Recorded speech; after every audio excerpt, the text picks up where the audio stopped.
தேனியில் குழந்தைகள் விற்பனையில் ஈடுபட்ட கும்பல் சிக்கியுள்ளது.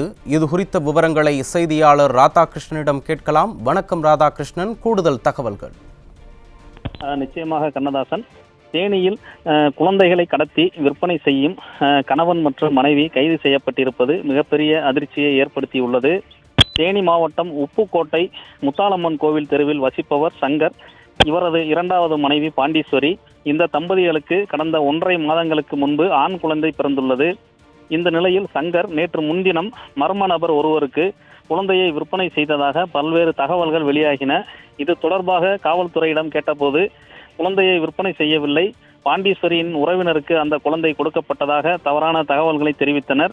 இந்த நிலையில் மாவட்ட குழந்தைகள் நல அலுவலர் சத்யா இது தொடர்பாக விசாரணையில் ஈடுபட்டு குழந்தை விற்பனை நடந்திருப்பது உண்மை என கண்டறிந்ததன் பேரில் அவர் காவல்துறையில் புகார் அளித்தார். இந்த புகாரின் பேரில் காவல்துறையினர் தொடர்ந்து விசாரித்த போது போடியைச் சேர்ந்த சிவகுமார் மற்றும் அவரது மனைவி உமா மகேஸ்வரி ஆகியோர் குழந்தையை வாங்கியது தெரிய வந்தது. இதனைத் தொடர்ந்து அவர்களை பிடித்து தீவிரமாக விசாரணை செய்தபோது சிவகுமார் மீது ஏற்கனவே 2 வழக்குகள் இருப்பது தெரிய வந்தது. மேலும் சிவகுமார் தான் பயன்படுத்தும் காரில் டாக்டர்களுக்கு ஒட்டக்கூடிய அந்த வில்லையை ஒட்டி கொண்டு டாக்டர் என போலி டாக்டர் போல வலம் வந்ததும் தெரிய வந்தது. இதனைத் தொடர்ந்து சிவகுமார் மற்றும் உமா மகேஸ்வரி ஆகிய இருவரையும் கைது செய்த போலீசார் அவர்களிடம் விசாரித்த போது பல்வேறு திடுக்கிடும் தகவல்கள் வெளியானதாக கூறப்படுகிறது. குறிப்பாக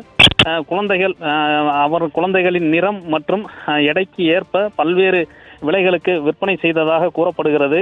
இருந்தாலும் போலீசார் இந்த விஷயத்தில் தீவிர விசாரணை நடத்தாமல் சிவகுமார், உமா மகேஸ்வரி மற்றும் குழந்தையை விற்பனை செய்த சங்கர் ஆகிய 3 பேர் மீது மட்டும் வழக்கு பதிவு செய்து தற்போது அவர்களை சிறையில் அடைப்பதற்கான வேலையை தீவிரமாக செய்து வருகிறார்கள்.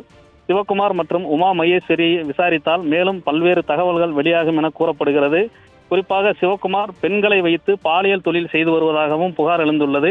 இது தொடர்பாக அவர் மீது ஏற்கனவே 2 வழக்குகள் நிலுவையில் உள்ளது. மேலும் கேரளாவிற்கு பெண்களை அழைத்து சென்று பாலியல் தொழிலும் செய்து வருவதாக கூறப்படுகிறது. இந்த சிவகுமார் பல்வேறு குழந்தைகளை விற்பனை செய்து வந்ததாகவும் தகவல்கள் எழுந்துள்ளன.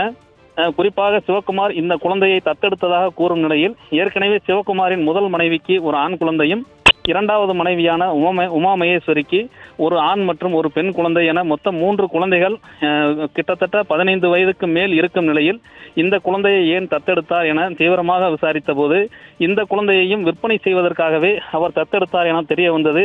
இதனைத் தொடர்ந்து சிவகுமார் விற்பனை செய்யப்பட்ட அந்த குழந்தை மீட்கப்பட்டு தற்போது குழந்தைகள் நல அலுவலரிடம் ஒப்படைக்கப்பட்டுள்ளது.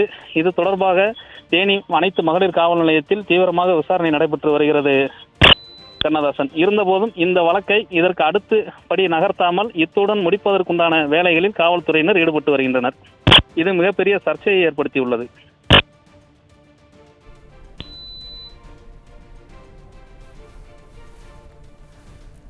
தேனியில் குழந்தைகளை கடத்திய கும்பல் சிக்கியுள்ளதை பார்த்தோம், அண்மை செய்தியாக பார்த்தோம்.